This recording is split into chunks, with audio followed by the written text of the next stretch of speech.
Hey everybody, welcome to Pop Culture Philosophers. I'm Rockin' Robbie Billups, and it's time for the weekly comic book review.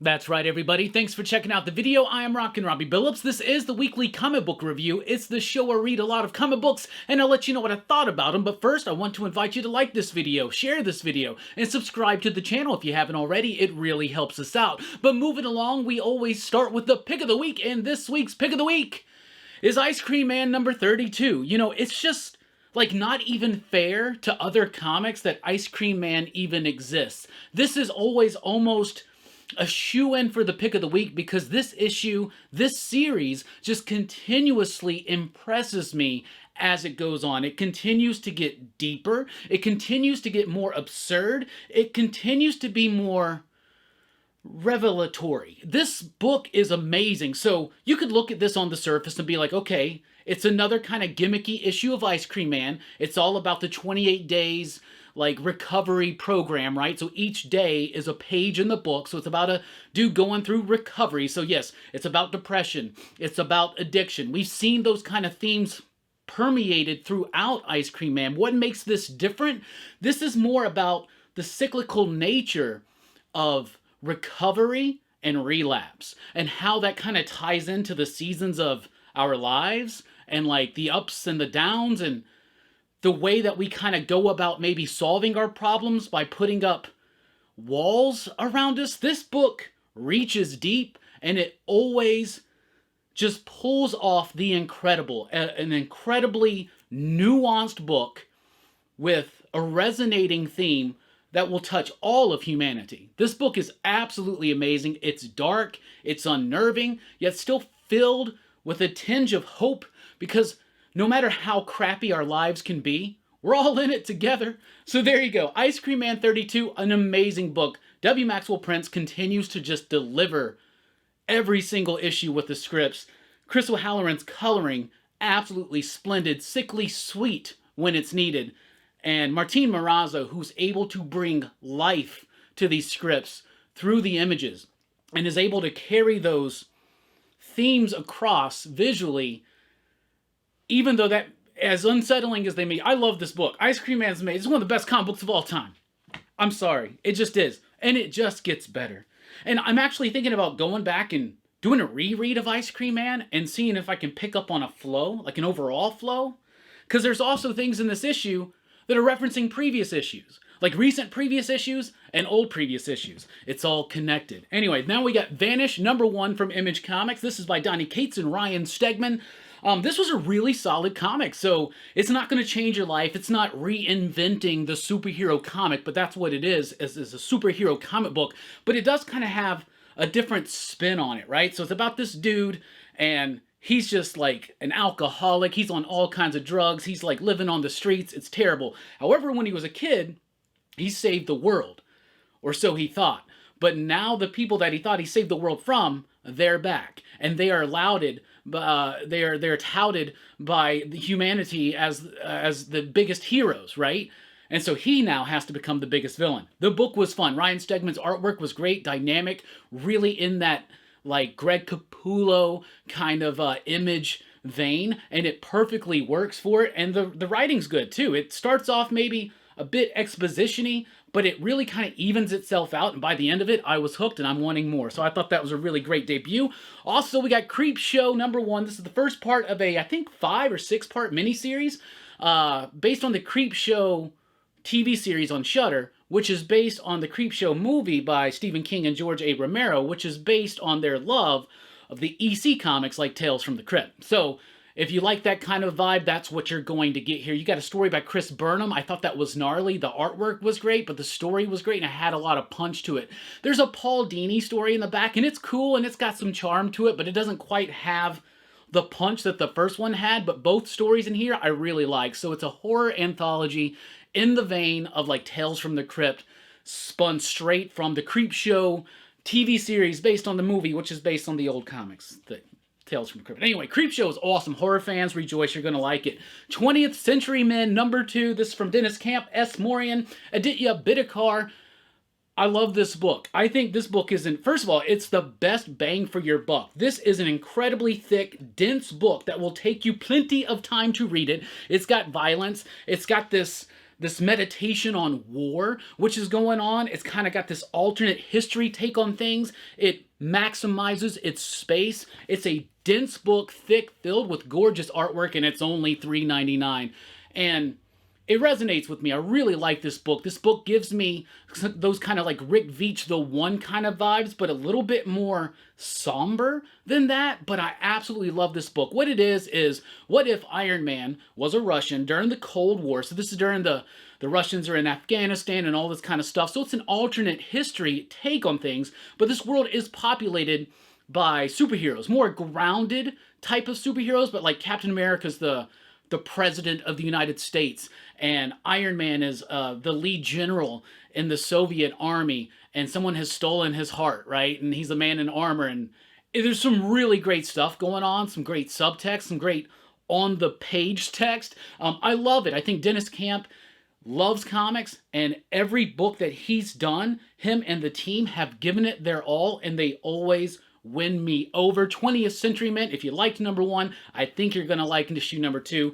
Great art, great story, really solidly put together by an incredible team. 20th Century Men, definitely check that out. Beware the Eye of Odin, issue number 4. This is the 4th issue, 4th and final issue of Beware the Eye of Odin. I'm kind of sad to see it go, and I do hope that we get to see a reunification of writer Doug Wagner and artist Tim Odlund, because this stuff is awesome. This has just been a really gnarly, fun, balls to the wall, Viking kind of fight adventure. The artwork is absolutely amazing. The designs and all the trolls and the ogres, they're cartoony and grotesque, but they have a lot of intricate detail. There's a lot of fun on the page. You can tell that Doug and Tim are having a blast with this book. It was an absolutely fantastic ending. I thought it was great, and I'm ready for the collected edition. Sit down and reread it all. Or maybe I'll just grab those issues, because it's a quick read, but it's a fun read, and it's something you're going to want to reread. Then we got Public Domain here with issue number 4. I really like what Chip Zdarsky's doing here. It's kind of a small scale, slower approach to comic books that he's doing here compared to what he's used to. But it works. It's a very personal story about creators, right? So it's about this dude who created this superhero called The Domain. And he doesn't have the rights to this superhero, but this giant company does, and they're making all these movies, and they're making billions and billions of dollars, and his son thinks that that's not quite fair, and maybe there's a way that he can win the rights back. Well, the story has taken twists and turns I didn't expect it to. This is a family drama. There's no superhero action in it, but it still hits me with as much bombastic energy as far as how much respect it's giving to people like say Jack Kirby, for instance. That's really heavily on the mind here when you're reading this. A lot of respect for the industry, a lot of respect for the creators, and still pointing a critical finger at some of the parts of it that we could do a lot better with. I'm loving Public Domain. So Chip Zdarsky's winning me over with that one. Then we got Gunslinger Spawn, issue number 12. Great cover by Brett Booth. Gunslinger Spawn's head on a stake. And you get some of that head on a stake action on the interior pages here. So Gunslinger Spawn is on a mission of vengeance, and he now has widened his list of people that are on it, his shit list, if you will, and he's starting to go after them. And this is a violent issue. It's bloody, it's brutal, and I'm loving it. Todd McFarlane's having a great time, it feels like, with this character, and Brett Booth is just pumping in every single issue. Great, solid, stylized, bombastic, energetic artwork, and I am loving it. Gunslinger Spawn is amazing. Let's jump over to DC. We got Batman One Bad Day, Two-Face, Batman Killing Joke, Change the Joker for a Generation. So now they're trying to do a series of one-shots in the vein and in the spirit of Killing Joke, focusing in on all the other members of Batman's Rogues galleries, and they're bringing in some of their best creators, right? So we already had the Tom King, Mitch Garrett's Riddler one. I didn't really dig much on that one, but I was excited to check out Two-Face. Personally, one of my favorite Batman villains, but I can never list him as number 1 because he would prefer to be ranked at number 2, or should I say they? Anyway, Mariko Tamaki and Javier Fernandez is here on the artwork. Artwork is solid enough. I really like the line work. I think some of the choices made by Jordi are fine choices. but it just kind of gets murky and bogged down. Probably looks better on a screen than it does on the printed page. So I thought the artwork had a lot of potential with the really great line work from Javier Fernandez, but the coloring felt a bit murky and kind of dimmed it out. The story just wasn't working for me. There's this connection to Two-Face's past. I wasn't vibing with that. There's this... I hate this thing when they constantly do this with Two-Face, where they're like, he's healed, and everybody accepts him as healed, and it feels like that should be a long, arduous journey, not just something that's like flipped real quick just to set up a plot point. Anyway, I didn't really like this one. Didn't work for me, but I'm still excited to check out some of the others because they're all different characters, different artists, different writers. So we'll see. Then we get Harley Quinn, the 30th anniversary special. I've never been the biggest Harley Quinn fan, but I do like these anniversary specials because they usually bring in some of the best creators from this character, from the past, from the present, and maybe even from the future. But that being said, I wasn't that excited to read this one, but I was very surprised. I thought this was really cool. There's an Amanda Connor, Jimmy Palmiotti story with Chad Hardin that people will like, especially fans of that. There's a Raphael Scavone and Raphael Albuquerque story that I really, really liked. There's a Stepan Sejic one. There's a Paul Dini story with Gilliam March where they go back to the Gotham City Sirens. I really like that story. That was probably my favorite. So not every story in here is a winner, but most of them are. In fact, the overwhelming majority of them are. So there's like maybe 2 clunkers here, but for the most part, it's pretty good. So if you're a Harley Quinn fan and you want to spend the $10 and you want to celebrate 30 years of the queen of, I don't know what we call her. It's not the Clown Prince of Crime, so I don't know whatever. Harley Quinn 30th Anniversary Special. I really liked it. I thought it was cool. DCeased, War of the Undead Gods, issue number 2. I liked issue number 1, but I loved issue number 2. Tom Taylor, Trevor Hairzine, when they're on this book, which could have simply just been Marvel Zombies, but with DC. But there's a different twist to it because this one actually has nuance. This one actually has tragedy. It's not just like silly fare. There's actually a core heart to this story. And there's an optimism to it, but there's also this sense of foreboding dread at all times. And they just nail that here. So what's going on in the world of DCeased right now? When we thought it was all over, we found out that the new gods have been taken over by this anti-life equation. They are now zombies going across planet to planet, taking over the DC universe, or at least this section of the DC universe, multiverse, omniverse, whatever the hell they're calling it this week. But I really like this book. Has some great moments, including a fight between Darkseid and Sinestro. It's pretty dope. Then we got Nightwing, issue number 96. This is a big conclusion of this whole blockbuster storyline, but it's still setting up so much more. This was one of my favorite issues of Nightwing so far from this run. Tom Taylor's doing a great job building up the characters, playing with those characters and this world, and letting this story reach a big fever pitch and climax here, but still use that to set up an even larger looming threat that's been threaded throughout the run. I love it. And Bruno Redondo's artwork is ridiculous. This is the best this artwork has looked for me in this entire series. It just keeps getting better and better. The colors are vibrant. They pop. They let everything stand out. Everything is clear. Everything is defined. I love this book. I thought that was really cool because it was kind of losing me for a minute, but it's really sunken its hooks back into me. Then we got Batman Superman World's Finest, issue number 7. This book just keeps getting better and better and better, and I'm loving it. At first, I thought the book was a bit overstuffed and a little bit clunky because of that, but it has ironed that out. As the issues progress, we still got Dan Mora on the artwork and Tamara Bonvillain doing the coloring. It is absolutely amazing. We meet a new character in this issue. He's like a soul survivor from another reality. Kind of reminds Clark of his past as the sole survivor of Krypton. He shows up, throws all this kind of stuff into chaos. And now Superman's like dealing on a personal level with maybe he's going to be a father. And of course this is set like in the Silver Age, if you will, or whatever, so there's no Jonathan Kent yet. But I love this book. The artwork is great, the story is great, and the pacing of it has gotten more and more evened out as it goes. This is one of DC's best books, for sure. Then we got Black Adam, issue number 4, a book I wasn't quite sold on, but at times, Christopher Priest likes to be rather challenging with the structure of his stories. So usually, if you just have the patience to see how he's going to deliver on it, you can be really rewarded. And I think that's starting to happen here in issue number 4. So we got this new character, White Adam, I think is what they're calling him. I'm getting a little bit more into him, but the actual stuff going on with Black Adam is more and more intriguing, and it's starting to get more in depth, and they're starting to illuminate more of what's actually going on in this book. And it's taken 4 issues out of 12, but that's how Priest likes to work, and then that's how he does it. And I'm really enjoying this book so far. 4 issues in. It's gotten better for me as the issues progress. Flash 786 is a Dark Crisis tie-in, and it's alright. So basically, a bunch of heroes have been sent to these different hotspots of activity on the world, but the Flash family are going ahead of them to kind of scope everything out since they're the fastest people alive, right?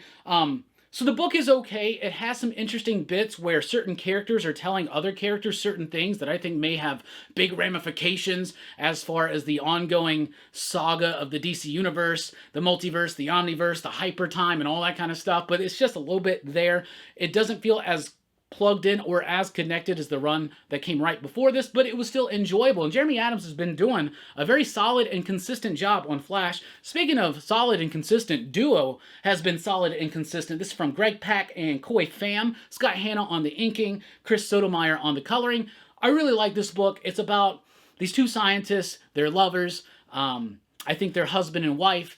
They are developing nanotechnology that can heal people, right? And they get attacked because people don't want that technology to exist, or they want it for themselves. And in the attack, the wife dies, but she gets her mind imprinted in the nanotechnology that goes into her husband, so now they occupy the same body, and they play up the conflict there, but they don't like go cheesy with it or go silly. It's a book that knows what it's trying to do. It doesn't go outside of its lane. It's right there where it's supposed to be, and the book's been solid and consistent. Let's jump over to Marvel. And from Marvel, we're going to start off with the Exterminators number 1. So this is a new miniseries from the X titles. It's Dazzler, it's Boom Boom, it's Jubilee, it's X-23 on what is meant to be a transgressive, crazy, sexy, fun romp. Grindhouse influenced or something like that. When I first heard about this, I kind of rolled my eyes, right? Now, it's written by Leah Williams, I believe, and honestly, I haven't ever really responded very well to Leah Williams' work, right? So it just hasn't necessarily been for me, so I was not really looking forward to reading this book.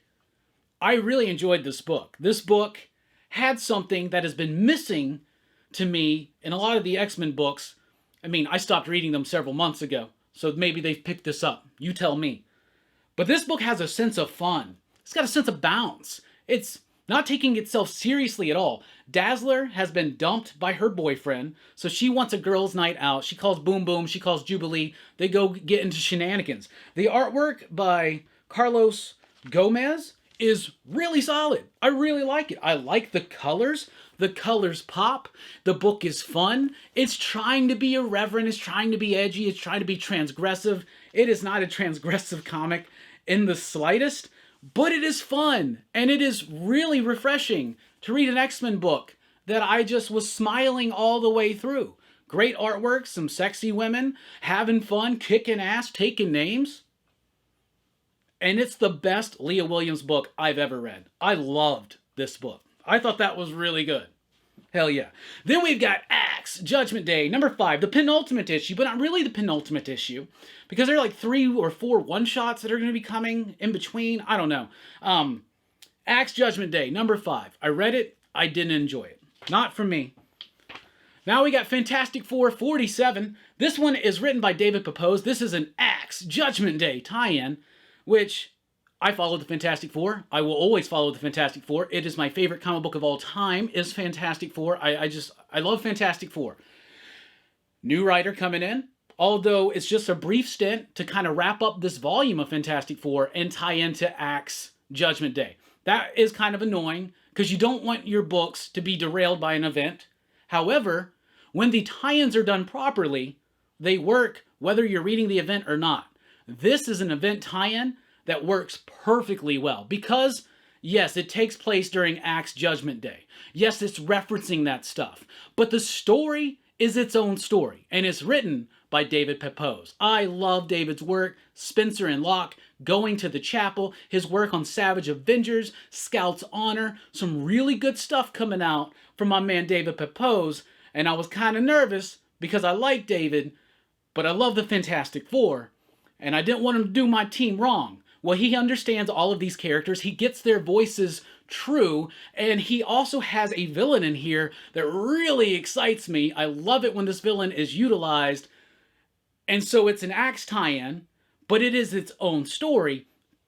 I loved it. I loved it. It's not essential to your understanding of Axe, but it is a great, solid Fantastic Four event tie-in. The characters' voices ring true. The series of events that transpire are awesome. The characterizations, like I said, was great. And basically, David Pepose likes to pitch this to people as Die Hard at the Baxter Building, and that's exactly what it is, and it's got that level of fun, and I was hoping that we would get a certain line referenced from Die Hard. David didn't let me down. Then we got Carnage here with issue number 6, written by Ron V with artwork by somebody Roger Antonio.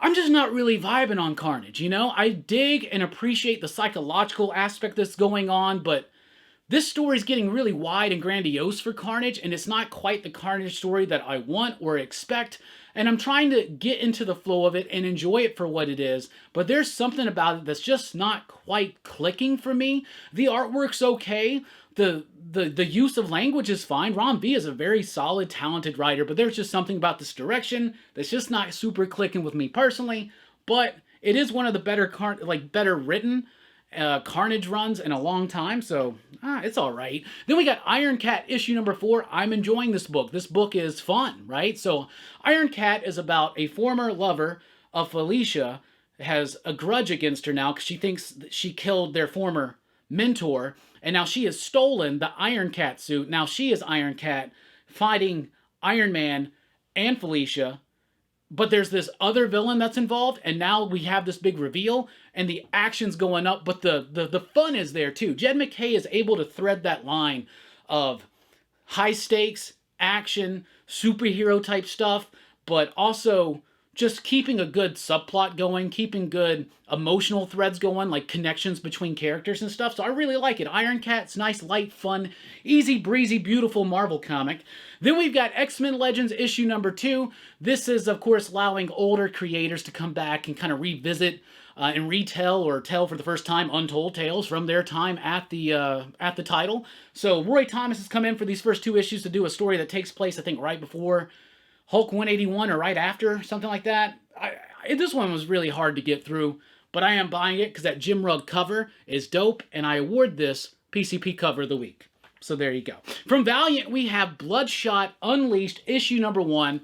Sleeper hit of the week, y'all, right here. Valiant is done a great job with this book because it's written by Dennis Camp, who writes Age in a World, who writes 20th Century Men. So we're getting lots of great content from Dennis Camp right now. It's got artwork by John Davis Hunt. It's got lettering by Hassan Osman El Howe and Jordi Belair on the coloring. And these choices, they pop, they work. John Davis Hunt is able to craft action sequences like almost nobody else in this business. He was the artist on The Wildstorm with Warren Ellis from a few years ago, and I've been following his work ever since. This was really cool. This is a nice one-and-done type story. This is going to be a 4-issue series, I believe, to start out with. Each issue is going to be self-contained. Each issue is gratuitously violent. You got body parts flying around, people being ripped apart. It's awesome. It does not shy away from the brutal violence of an action comic or the brutal violence of war and what it does to the people who have to soldier in war. I love this book. Basically, the premise is that there are other government-sponsored experimental war machines out there, like people with crazy abilities, and they have all broken out of this place where they've all just kind of been shoved, right? When they no longer serve their purpose, right, or their function. They all are shoved to this one place. They've all broken out. Now Bloodshot's going to have to go find them and take them all out. And so this one issue is setting all of that up and also his first mission on that, and I loved it. I loved it. Great sense of action, great use of space on the page, John Davis Hunt's able to break it down into these small panels, but it doesn't slow up your reading. It really makes it like pop, pop, pop, pop, pop, thinking something like the 16 panel grid or whatever that, Frank Miller was doing in Dark Knight Returns. He's like triplicating that, right? And he's also making these bigger moments that are very, very punchy. I loved it. Thought the coloring was great. The lettering was fantastic. The story was phenomenal. I love the self-contained nature of it as part of a larger narrative and story. And the artwork, super clean, violent, beautiful, perfect sequential storytelling of action sequences. Bloodshot Unleashed. That's a really good book. We also got Crashing #1. This is from IDW. It's one of those IDW originals. I was really impressed with this book. I loved it. I wasn't expecting much out of it. It's kind of like pitched as ER, but with superheroes, right? And I'm like, okay, that sounds kind of similar to things that we've seen before. Sure, let's check it out. This book had me gripped from the beginning, and I didn't know where it was going to go. Now, I thought I knew where the story was going to go and where the character reveals were going to go, but they kept like moving it around and shifting my expectations all the way through the book to the very, very end, and I'm very excited to come in for more. It focuses in on this one woman. She's working at the ER. A superhero shows up. Bam! She saves his life, but that's not really what she's supposed to do. She's also dealing with a former addiction and the temptation for that because she's working these 16-hour days and she needs something to keep her going. They're building on the relationships, they're building on her life, but at the same time, there's other things that are happening that start shifting that perspective around. I loved this book. I thought it was great. Written by Matthew Klein, with artwork by Morgan Beam, coloring by Triana Farrell and Hassan Otsman Howell on the lettering. This one's really cool. I think this IDW original stuff so far has been solid. Dark Spaces Wildfire, winner. True Cult, winner. Crashing, another winner. IDW's trying to turn it around.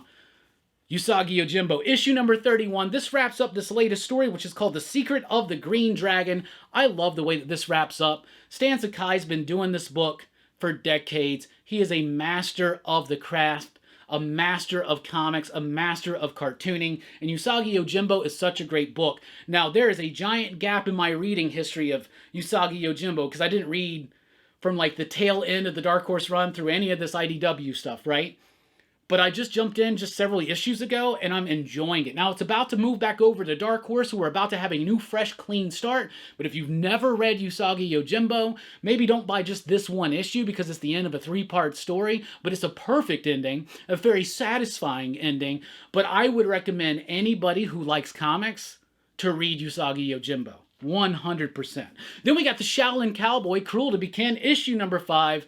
This may be the weakest issue of Shaolin Cowboy, Cruel to Be Ken, but that still means it's one of the best comics that came out this week. I loved this issue, elements of it. There's this massive gunfight in here that I just love. The problem is sometimes the story like slows down with a lot of dialogue that doesn't necessarily flow the greatest. Now, once you get through it, it's rewarding and it's funny, and on a reread, it always flows a little bit better. I'm not saying the book's bad. I'm just saying that out of all these issues so far, this has probably been the one that feels the most stagnant, but then when you get to the second half of this book, it blows it all out. So actually, structurally, maybe it's very sound and that's intentional, and I don't even know what the hell I'm talking about. This book's wild. Shaolin Cowboy is like nothing else. Then we got The Lonesome Hunters, issue number 4.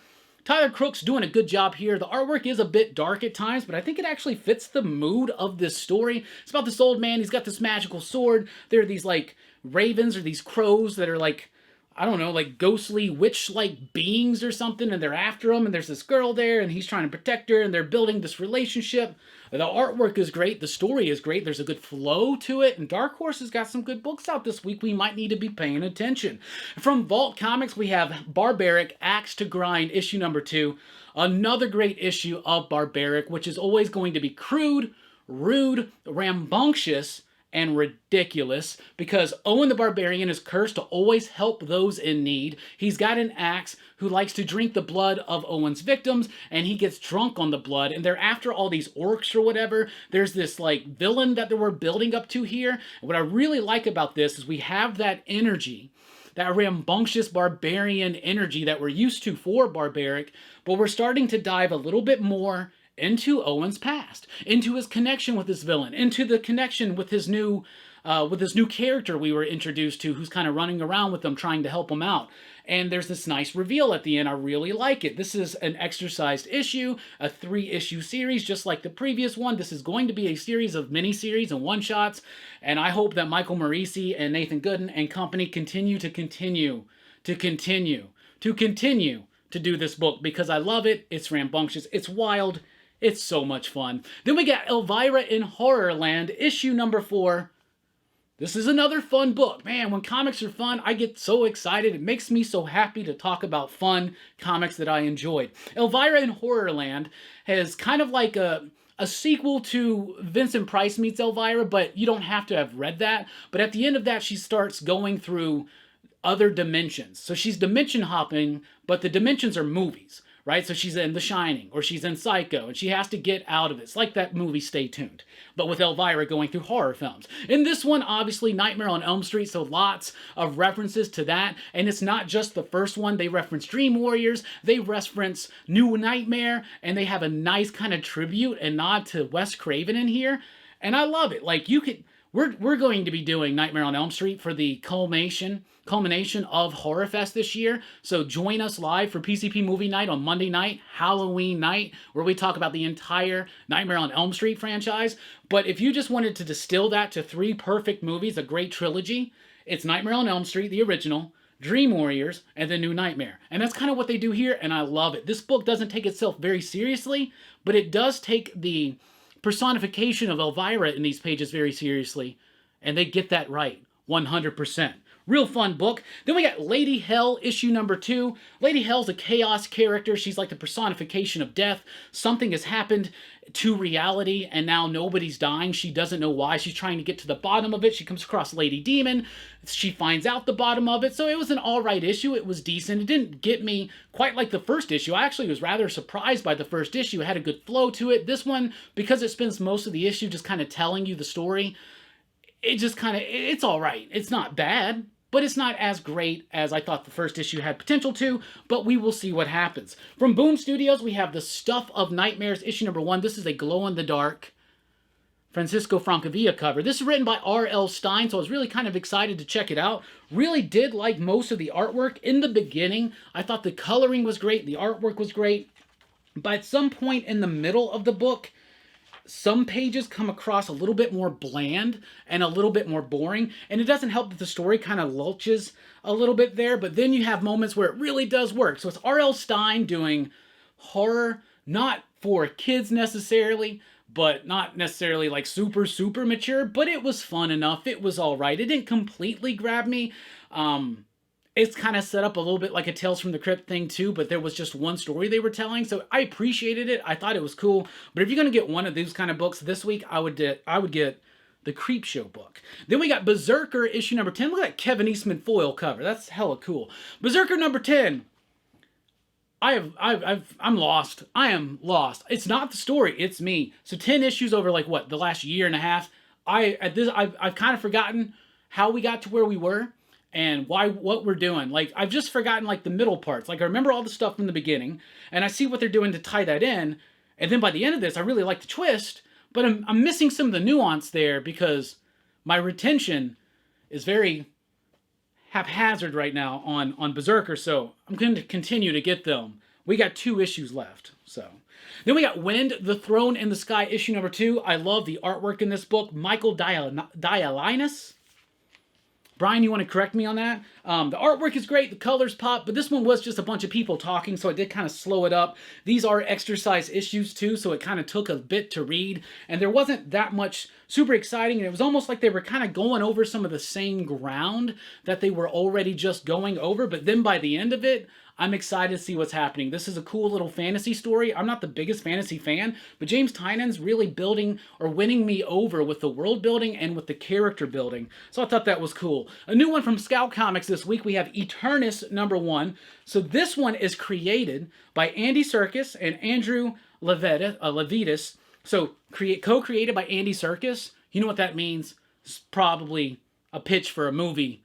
So if you want to buy a comic that's got a low print run, that might potentially have a movie or something one day, maybe check out Eternus. And if you do check it out, read it, because I actually liked this book. I thought it was cool. So we're in a we're dealing with like the Greek gods, right? Even though they use the Roman god name for Heracles. Anyway, imagine Andy Serkis directing a movie with Idris Elba as Heracles. Okay? Because Zeus has died, the gods are losing their powers because the Christian god is rising in power, and there is this like, I don't know, like a Christian centurion who's going around murdering gods. That's what's going on. Artwork was solid. The flow of the story was solid. The coloring was decent enough.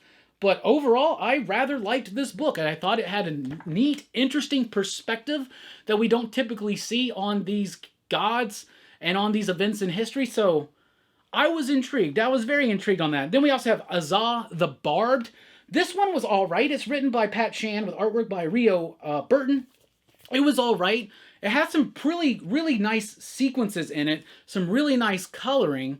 And the artwork's pretty decent. So it's about this girl. And it looks like, I couldn't pick, there's a lot of silent stuff in here. So I couldn't pick up on all of the details. But it seems like it's about this girl who has a sister. And they get these magical marks. But her marks are like barbed. And her sisters are like flowery. So she's like ostracized from her family or something. But she has to go and like, actually, I'm kind of confused about what actually happened in this book. But it was still interesting. It wasn't boring, so it was still cool. So that's what I read. That's what I thought. Also, don't forget the Red Room Trigger Warnings trade is out today. If you want to get that, there's some extra stuff in there. I was able to flip through it. I haven't picked up my copy yet, but I was flipping through it. There's creator commentary in there, and there's some of that original script where Ed Piscor shares his like original layouts and stuff like that. So yeah, but anyway, that's what I read. That's what I thought about it. Eternus was very surprising, was cool. Stuff in Nightmares was all right. Elvira in Horrorland was great. So was Barbaric. Yusagiojimbo was a joy as always. Shaolin Cowboy, stiff for a moment, but then it really explodes it out. Crashing was really cool. Don't sleep on that one. And don't sleep on Bloodshot Unleashed. Y'all, if you like action comics, you definitely want to check that out. Fantastic Four was really good this week. I was really impressed with Exterminators. I had a lot of fun with that one. And then over at DC, that Harley Quinn story, I really liked that. I thought that was good. Nightwing, best issue yet, in my opinion. One Bad Day, though, didn't really work for me. And then from Image, a fantastic finale with Beware the Eye of Odin, a great second issue of 20th Century Men, a really solid fun debut of Creepshow, Vanish Number One from Donny Cates and Ryan Stegman, I liked that, but Ice Cream Man takes the cake again. It's almost like Ice Cream Man just makes the cake, because that's how unfair it is. Anyway, what are you reading? What are you digging? What do you like? And let us know in the comments down below. Thank you so much for checking out the video. Be sure to like, share, and subscribe. And join us over at popculturephilosophers.com for podcast blogs and a whole lot more. And patreon.com/PCP if you want to help support the channel. I've been Rockin' Robbie Billups. Thanks for rocking with us. Keep on reading. Station. Pop, pop, boom!